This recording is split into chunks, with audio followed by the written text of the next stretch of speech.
మనం అయితే ప్రస్తుతానికి నెల్లిమర్ల నియోజకవర్గంలో ఉన్నాం. ఇక్కడ జనసేన పార్టీ తరపున లోకం మాధవ్ గారు అయితే ఇక్కడ బరిలో ఉన్నారు. ముఖ్యంగా లోకం మాధవ్ గారికి ఈ రోజు ప్రచారంలోనే ఉన్నారు. గత 2 రోజులుగా మనం ఆమెను ట్రై చేస్తున్నాం. బట్ కాకపోతే ఏంటంటే ఆమె ముమ్మరంగా ప్రచారం అయితే సాగిస్తున్నారు. పొద్దున్న, మధ్యాహ్నం, సాయంత్రం అని గ్యాప్ లేకుండా నియోజకవర్గం మొత్తం కూడా ఆమె పర్యటనలు అయితే జరుగుతున్నాయి. ముఖ్యంగా ఈ రోజు మనకు ఒక 10 నిమిషాలు అయితే టైం ఇచ్చారు. ఈ 10 నిమిషాల్లో మేడం గారిని అడిగి అసలు ఇక్కడ నియోజకవర్గంలో ఉన్నటువంటి సమస్యల మీద ఆమెకి ఎలాంటి అవగాహన ఉంది, అలాగే ముఖ్యంగా ఇక్కడ గెలిచిన తర్వాత ఎలాంటి పనులు చేయాలనుకుంటున్నారు, అలాగే ప్రత్యర్థులు వేస్తున్నటువంటి కొంత సెటైర్లు అయితే దానికి కొంత వైరల్ గా మారుతున్నాయి. దీనికి సంబంధించి లోకం మాధవ్ గారు ఏం మాట్లాడతారు, అలాగే జనసేన, టీడీపీ, బీజేపీ కలయిక ఈసారి గెలుపు దశగా ఎలా ఉండబోతుంది అనేది కూడా లోకం మాధవ్ గారిని అడిగితే తెలుసుకునే ప్రయత్నం చేద్దాం. ముఖ్యంగా ఆమె పొద్దున్న నుంచి కూడా గత 2-3 రోజులుగా మేము వచ్చి ఆల్రెడీ నిన్న కూడా అవుతుంది, కాకపోతే ఆమె టైం ఇవ్వలేకపోయారు. ముఖ్యంగా ఈ రోజు దాదాపు రాత్రి 9 గంటల వరకు కూడా ఆమె పర్యటనలు అయితే ఉన్నాయి.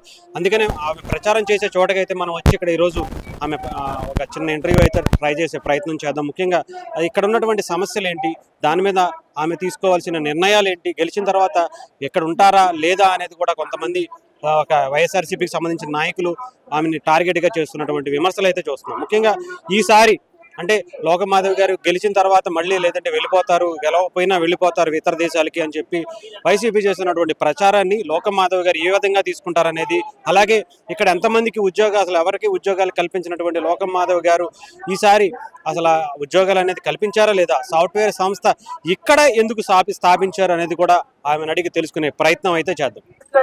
ప్రతి నెల 18 సంవత్సరాల నిండిన ప్రతి మహిళకి పెన్షన్ వచ్చేదాకా 1700 రూపాయలు నెలకి మీ ఖాతాలో పడుతుంది.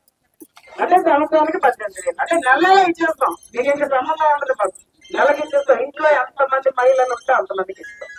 ఇంట్లో 3 మహిళలు ఉంటే 4,500 రూపాయలు, 1,500 నేరుగా మీ ఖాతాలో పడుతుంది. అర్థమవుతున్నది. మూడు డబ్బులు మీరు వాడుకోవచ్చు. మరి సంక్షేమం అంటే ఇది ఇస్తున్నాను అంటున్నారు కదా, మరి మీరు ఎలా ఇస్తారో డబ్బు చేసేస్తాడు కదా అంటే ఖచ్చితంగా పరిశ్రమలు తీసుకొస్తున్నాం. ఏం చేస్తున్నాం? పరిశ్రమలు తీసుకొస్తున్నాం. ఆ పరిశ్రమల్లో మహిళలకి, యువతకి, పని చేసుకోగలిగిన వాళ్ళందరికీ కూడా ఉపాధి ఉద్యోగ అవకాశాలు వచ్చేటట్టు చేస్తాం. సెంట్రల్ గవర్నమెంట్ సపోర్ట్ ఉంది మనకి. మన ఎన్డీఏ కూటమిలో బీజేపీ ఉంది, చూసారు కదా. ఈసారి దేశంలో వచ్చేది మళ్ళీ మోడీ గారు, ఎందుకంటే ప్రతి ఒక్కరు ఆయనగా ఓటేస్తామని చెప్తున్నారు. కాబట్టి మనకి సెంట్రల్ గవర్నమెంట్ సపోర్ట్ ఉంది. ఖచ్చితంగా మీ అందరికీ కూడా ఉపాధి అవకాశాలు, ఉద్యోగ అవకాశాలు పెడతాయి. 20 లక్షల ఉద్యోగాలు చదువుకునే వాళ్ళ కోసం పూర్తి చేయడానికి కంకణం కట్టుకున్నాం. నిరుద్యోగ భృతి కింద 3,000 రూపాయలు ఇస్తాం. అలాగే రైతులు ఆదుకుంటాం. రైతులు ఆదుకొని విత్తనాలు, సాగునీరు, ఎరువులు అన్ని కూడా సబ్సిడీలో వచ్చేటట్టు చేసి రైతు అధిక లాభాలు చేసేటట్టు, మళ్ళీ మీ అందరినీ కావాలంటే కూలి పనుల్లో పెట్టుకోగలిగేటట్టు చేసే బాధ్యతను కూడా మేము తీసుకుంటాం. రైతుకి 20,000 రూపాయలు ఆర్థిక సహాయం ఏడాదికి అందజేస్తాం భూమి ఉన్న రైతులు. అలాగే మీ అందరూ చాలా మందికి ఇళ్ల పట్టాలు రాలేదు, భయపడకండి. పేదవాడికి ఖచ్చితంగా ఇళ్ల పట్టాలు ఇచ్చే బాధ్యతను కూడా మా ప్రభుత్వం తీసుకుంటున్నారు. ఇల్లు కట్టుకోవడానికి కూడా కేంద్ర ప్రభుత్వం ఇచ్చిన నిధుల్ని మనం తప్పకుండా వాటిని మీకు అందజేసే బాధ్యతను కూడా నేను తీసుకుంటాను. అర్థమైందమ్మా? పూర్వం నుంచి వస్తాయి ప్రధానమంత్రి ఆవాస యోజన కిందనే నీకు ఇల్లు వస్తాయి. దానికి ఈయన ఏం చేశాడు, వచ్చి జగనన్న కాలనీలని తన పేరు పెట్టుకున్నాడు. అంతే తప్పించి ఇంకేం లేదు. ఇళ్ల బిల్లులు అమ్మని వాళ్ళు కూడా ఎవరు కంగారు పడకండి. ఇళ్ల బిల్లులు వచ్చినట్టు చేసే బాధ్యత కూడా మనం తీసుకుందాం. అర్థమైందా? నేను అన్ని దేశాలు తిరిగింది దాన్ని, అన్ని దేశాల్లో వ్యాపారాలు చేసిందాన్ని. నేనంటే ఎలక్షన్ అయిపోయిన తర్వాత అందరికీ వెళ్ళిపోతానంట. నేను చెప్పాను వెళ్ళిపోతానని. మీకోసం వచ్చిందని, మీకు సేవ చేసుకోవడానికి వచ్చిందని ఎక్కడికి వెళ్ళిపోతాను? ఆయనేమో ఎలక్షన్లు అయిన తర్వాత ఇల్లు కదిలి రాలేదు, ఇంట్లోనే కూర్చున్నాడు. నేనేమో ఎక్కడికి వెళ్ళిపోతానంట. అర్థమైందా? 12 దాకా లేవడానికి మీ అందరికీ తెలుసు. ఎవరైనా పేదవాళ్ళు వెళ్ళి మాకు ఇది కావాలని అడిగితే మాట్లాడు. ఇంకోటి ముఖ్యమైన విషయం మీ అందరికీ నేను చెప్తున్నది, మన నియోజకవర్గంలో ఏ ప్రాంతానికి వెళ్ళినా, ఏ మూలకి వెళ్ళినా కూడా తాగునీటి సమస్యతో అందరూ బాధపడుతున్నారు. ఇంటింటికి కుళాయి రక్షిత మంచినీరు ఇచ్చే బాధ్యతను కూడా మన ప్రభుత్వం తీసుకుంటున్నది. మన నియోజకవర్గంలో మీరు నాకు అవకాశం ఇచ్చి గెలిపించిన ఏడాది లోపే ఈ ప్రాంతంలో ప్రతి ఇంటికి కుళాయిలో రక్షిత మంచినీరు వచ్చే విధంగా చేస్తామని మీ అందరికీ మాటిస్తున్నాను. ఖచ్చితంగా చేస్తాం, మాట తప్పం. మీరందరూ అర్థం చేసుకొని నిరాశ పడకుండా ఒక్కసారి ఈసారి మహిళగా మీ ముందుకు వస్తున్నాను. మా నియోజకవర్గంలో మహిళ ఎప్పుడు నిల్చోలేదు. మీ ఆడబిడ్డగా మీ ముందుకు వస్తున్నాను. అందరూ కూడా అవ్వతాతలు అలాగే పెద్దమ్మలు అందరూ మీ అందరు ఆడవాళ్ళందరూ కూడా అక్క అనుకుంటారా, చెల్లి అనుకుంటారా, కూతురు అనుకుంటారా, తల్లి అనుకుంటారా, ఒక్క అవకాశం నాకు గాజు గ్లాసు గుర్తు మీద ఓటేసి అఖండ మెజారిటీతో మీరు అందరూ గెలిపిస్తారని పేరు పేరున ప్రతి ఒక్కరిని కోరుకుంటున్నాను. మీ దగ్గరికి మళ్ళీ ఏం చేస్తారంటే డబ్బులు తీసుకొస్తారు, మగవాళ్ళందరికీ కాయలు ఇస్తారు, ఓటేసేయమంటారు, మళ్ళీ మీరు ఓటేసేస్తారు, మళ్ళీ కనిపిస్తారు. నేనైతే మీతోనే ఉంటాను, మీకు సేవ చేసుకుంటాను. ఖచ్చితంగా మన ప్రాంతం బాగుపడాలని కోరుకునేదాన్ని. మనకి ఇప్పుడు నియోజకవర్గంలో ఎటు చూసినా కూడా చెరువు పనులు తప్ప ఇంకొక ఉపాధి లేదు. మీకు ఎవరికి ఉపాధి అవకాశాలు పెంచి పరిశ్రమలు తీసుకొచ్చి మహిళల్ని యువతని అందులో భాగస్వాములు చేస్తూ నీడ పట్టిన చదువుకున్న వాళ్ళు చాలా మంది కూడా ఈరోజు చెరువు పనికి వస్తున్నారు. వాళ్ళందరికీ చేయూతగా నిలబడదాం. మన పిల్లల్ని బాగా చదివించుకుందాం. భావితరాన్ని మనం మార్చుకోకపోతే నెల్లిమర్ల నియోజకవర్గం ఖచ్చితంగా ఇంకా వెనక్కి వెళ్ళిపోతుంది. కాబట్టి మిమ్మల్ని అందరినీ నేను కోరుకున్నది అర్థమైందమ్మా. అవకాశం ఇస్తే గుండెల్లో ఉంచుకొని మీ అందరి సమస్యలకి నేను వాగ్దానంగా భరోసాగా నిలబడతానని మీ అందరికీ ఇస్తారే. మరి అందరూ కలిసి మన గుర్తు ఒకసారి చెప్పండి. మన గుర్తు మన గుర్తు మన గుర్తు. అలాగే మనకి ఢిల్లీ ఎన్నికలు కూడా వస్తున్నాయి కదా. ఢిల్లీ ఎన్నికల్లో మనకి ఎంపీ అభ్యర్థి ఉంటారు. ఎంపీ అభ్యర్థి గారి పేరు కలిసెట్టి అప్పలనాయుడు గారు. ఇక్కడ కనిపిస్తున్నారు, ఇద్దరు ఉన్నాం కదా. ఒకటి నేను, నా గుర్తు గాజు గ్లాసు, ఆయన పేరు కలిసెట్టి అప్పలనాయుడు. అది తెలుగుదేశం పార్టీ, ఆయన గుర్తు సైకిల్. కాబట్టి ఒక ఓటు మీరు గాజు గ్లాసుకి, ఇంకొక ఓటు సైకిల్ కి వేసి అఖండ మెజారిటీలో గెలిపించమని మిమ్మల్ని అందరినీ కోరుకుంటున్నాను. రాషన్ రావట్లేదు.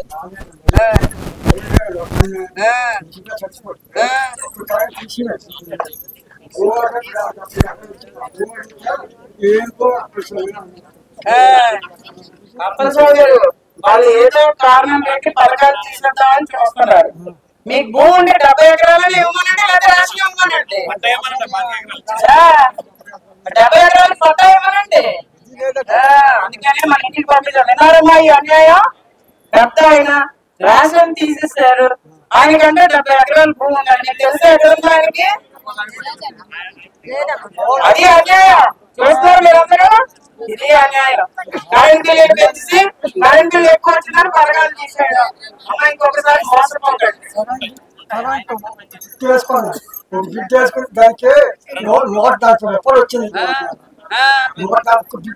పెద్దయినా మీరందరూ కూడా ఊళ్ళో అందరికీ చెప్పండి. ఈసారి గాజు గ్లాస్ కోటేద్దాం. ఖచ్చితంగా మనకు మంచి జరుగుతుంది. మీ పెన్షన్ 4000 అవుతుంది. మా భూమి తీసుకొని రమ్మా, తీసుకొని ఇంత సరుడు మొక్కలు వేసుకుంటే సరుడు మొక్కలు తీయించినారు. తీసుకొని 2 నచ్చలు ఇచ్చారు మొక్కలకు. భూమి మరి రేట్ ఇవ్వలేదు. తర్వాత 4 ఆటోలది. 4 ఆటోలు 4గురికి 4 ఇళ్ళు ఇస్తామని అన్నారు. 4 ఇళ్ళు ఇవ్వలేదు. నా ఒక్కదానికి ఇచ్చారు ఇల్లు. దానికి కూడా సగం ఇచ్చినా సగం ఇవ్వలేదు. అలా చేశారు. తర్వాత ఇప్పుడు మా ఇల్లు కొరికి మా పిల్లలు 2 పిల్లలు ఉన్నారు. పాప ఇల్లు కనిపించారు, ఇల్లు ఇచ్చింది. ఇప్పుడు మా పిల్లలకి అయితే ఇవ్వలేదు. చాలా తర్వాత మీ భూమి మీద జగనన్న కాలనీ ఇచ్చేసారు తీసుకొని. మీకేమో భూమికి ఏమి ఇవ్వలేదు. ఇది ఇక్కడ దారుణం. ఆర్టీ యాక్ట్ కే పెడితే అసలు ఒక్క మొక్క బయటకి ఇవ్వట్లేదు. ఇన్ఫర్మేషన్ యాక్ట్ కింద ఏం పెట్టినా కూడా ఇవ్వట్లేదు. ఆ పక్కన పాతలకి ఇచ్చారు. మా పిల్లలకి ఇద్దరికి ఇవ్వండి. ఆడమండి. మా ఆయన ఈ భూమి పోయిన తర్వాత మా ఆయన చనిపోయారు. బెంగ పెట్టుకొని ఒక పిల్ల ఉంది. ఆ పిల్లకైనా ఇవ్వలేదు. ఇంకో కాలు ఇవ్వలేదు. ఇక్కడ మీరు వింటున్నారు గంటలలో ఆవిడ దగ్గర పేద ఆవిడ దగ్గర భూమి లాక్కొని ఆ భూమికి డబ్బులు కూడా ఇవ్వకుండా ఆ భూమిని తీసుకెళ్లి జగనన్న కాలనీల్లో ఇస్తున్నామని చెప్పి పేదవాళ్ళకి పంచేశారు. ఖచ్చితంగా మోసం చేసి ఆవిడని మోసం చేసి వాళ్ళ పిల్లల్ని మోసం చేసి వాళ్ళకి నిలువు నీడ కూడా లేడ చేశారు. ఆవిడ భర్త కూడా ఆ కారణంతో మనోవేదనకు గురై చనిపోయాడని ఈ రోజు చెప్తున్నారు. ఖచ్చితంగా పేద ప్రజలకి ఈ ప్రభుత్వంలో చాలా అన్యాయం జరుగుతున్నది.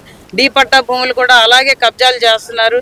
ఎన్నో ఏళ్లగా ఉన్న వారసత్వ భూమికి మీరు చూస్తున్నారు. టైటిలింగ్ యాక్ట్ కూడా చాలా దారుణంగా పెట్టారు. ఇప్పుడు ఆ టైటిలింగ్ యాక్ట్ ఎప్పుడు అయితే ఖచ్చితంగా పేద ప్రజలు తమ భూములన్నీ కోల్పోతారని ప్రతి ఒక్కరు ఆవేదన చెందుతున్నారు ఈ రోజు. కాబట్టి ఈ ప్రభుత్వాన్ని గద్దె దింపాలి, ఇంటికి పంపించాలి. ఏమంటావమ్మా? ఖచ్చితంగా గద్దె దింపాలి. మన గుర్తేంటి? గలాస్ అందరూ గ్లాస్ వేయండి. అర్థమైందా? ప్రజలు మిమ్మల్ని ఎలా రిసీవ్ చేసుకుంటారు? చాలా అద్భుతంగా సాగుతున్నదండి. ప్రజలైతే బ్రహ్మరథం పడుతున్నారు. ముఖ్యంగా మహిళలు అయితే మార్పు కోరుకుంటున్నారు. ఎందుకంటే ఈ నియోజకవర్గం చాలా వెనుకబడతనానికి నెట్టివేయబడింది. ఎవ్వరూ కూడా పట్టించుకోవట్లేదు, కనీస అవసరాలను కూడా చూడట్లేదు. ఇప్పుడు నియోజకవర్గంలో మంచినీటి సమస్య ఉందంటే చెప్పండి, ఎంత దారుణంగా ప్రజలను వదిలేశారు. గుక్కెడు మంచినీళ్ళు రాక, స్నానానికి కూడా నీళ్లు లేక ప్రతి ఒక్కళ్ళు ప్రతి పంచాయతీలో ప్రతి ప్రాంతంలో, ముఖ్యంగా తీర ప్రాంతంలో మత్స్యకారులు చాలా ఇబ్బంది పడుతున్నారు. మేడం, ముఖ్యంగా మీ మీద ప్రత్యర్థులు చాలా ఎలిగేషన్స్ అయితే పెడుతున్నారు. ముఖ్యంగా మీరు ఇక్కడ ఉండరు, వెళ్ళిపోతారని కావచ్చు, మీరు లోకం లేని లోకం మాధవి అని చెప్పి కావచ్చు, ఇలాంటివన్నీ కూడా సోషల్ మీడియాలో బాగా వైరల్ చేస్తున్నారు. ముఖ్యంగా మీరు హైదరాబాద్ని, ఈసారి హైదరాబాద్ లాంటి సిటీని ఇక్కడ నెల్లిమర్లో చేస్తానన్నది కూడా వాళ్ళు నెగిటివ్గా తీసుకువెళ్తున్నారు. దీని మీద ఏం చెప్తారు? ఏంటంటే వాళ్ళు ఏమి చేయలేదండి. 5 ఏళ్లలో బుడకొండ అప్పలనాయుడు అనే వ్యక్తిని 2 సార్లు గెలిపించారు ఈ నెల్లిమర్ల నియోజకవర్గ వాసులు. 10 ఏళ్లలో ఆయన ఏమైనా చేశాడంటే చెప్పుకోదగ్గవి ఏమీ లేవు. ప్రజల సమస్యలు వినడు కూడా. అసలు లేవడమే 12 గంటలకు రాస్తాడు. సూర్యోదయం కూడా చూడడు ఆయన. ఖచ్చితంగా ఎప్పుడు ప్రజలకు కనిపించడు, వాళ్ళ సమస్యలు ఏమిటో చూడడు. అలాంటి వ్యక్తికి అసలు అర్హత లేదండి నా గురించి మాట్లాడే అర్హత. నేనైతే నిత్యం ప్రజల్లో ఉంటున్నాను. ఎక్కడికి వెళ్ళినా, ఏ ఊరు వెళ్ళినా మీకు చెప్తారు, అమ్మ మీరు మమ్మల్ని చదివించారు, అమ్మ మా పిల్లలు మీ దాంట్లో ఉద్యోగం చేస్తున్నారు, అమ్మ మీరు మాకు ఎంసెట్ కోచింగ్ ఫీజు కట్టారు, అమ్మ మీరు మీ వల్లే మా వాళ్ళు చదువుకున్నారు, లేకపోతే బోర్ తవ్వించారు, లేకపోతే మా ఊళ్ళో గుడి కట్టించారు. ఎక్కడికి వెళ్ళినా చెప్తారు. ఆయన ఒక లిస్టు తయారు చేయమనండి. నా ద్వారా లబ్ధి పొందిన వాళ్ళే నియోజకవర్గంలో చాలా మంది ఎక్కువ. నా పారిశ్రామికవేత్తని కాబట్టి నేను 14 దేశాల్లో నాకు కంపెనీలు ఉన్నాయి కాబట్టి అన్ని దేశాలు నేను తిరుగుతున్నాను. తిరిగినంత మాత్రాన ఎక్కడో కంపెనీ పెట్టకుండా ఇక్కడికి వచ్చి నియోజకవర్గంలో ఎందుకు పెట్టానంటారు? ఇక్కడ ప్రాంతం బాగుపడాలని. నేను ఢిల్లీ వెళ్తే ఎంతకి 100 రెట్లు నాకు లాభం వస్తుంది అక్కడికి. కానీ అక్కడికి వెళ్ళలేదు. ఎందుకు వెళ్ళలేదు? నేను రాజకీయంగా ఎప్పుడైనా వచ్చానా? రాలేదు. ప్రజలకు సేవ చేసుకుందామని ముందుకు వచ్చాను. ఇప్పుడు పవన్ కళ్యాణ్ గారి ఆదర్శం, ఆయన స్ఫూర్తి నచ్చి ఆయనతో పాటు రాజకీయాల్లోకి అడుగులేస్తే నేను భూములు కబ్జాలు చేస్తానంటారు, నేను నాన్ లోకల్ అంటారు, నేను అమెరికా వెళ్ళిపోతానంటారు. వీళ్ళు ఏంటంటే పవన్ కళ్యాణ్ గారి మీద బురద చల్లడం వాళ్ళకి అలవాటు అయిపోయింది. అదే బురద నా మీద చల్లితే సరిపోతుంది అనుకుంటున్నారు. కానీ ప్రజలు ఎవ్వరు వినే స్థితిలో లేరు. ప్రజలకు తెలుసు నేను నా ద్వారా వాళ్ళు ఎంత లబ్ధి పొందారు అన్నది ప్రజలకు తెలుసు. కాబట్టి ప్రజలు ఖచ్చితంగా పట్టం కడుతున్నారు. ఈ రోజు మీకే ఓటేస్తామంటున్నారు. సంక్షేమంతో కూడిన అభివృద్ధి రావాలంటే మీ ప్రభుత్వమే రావాలంటున్నారు.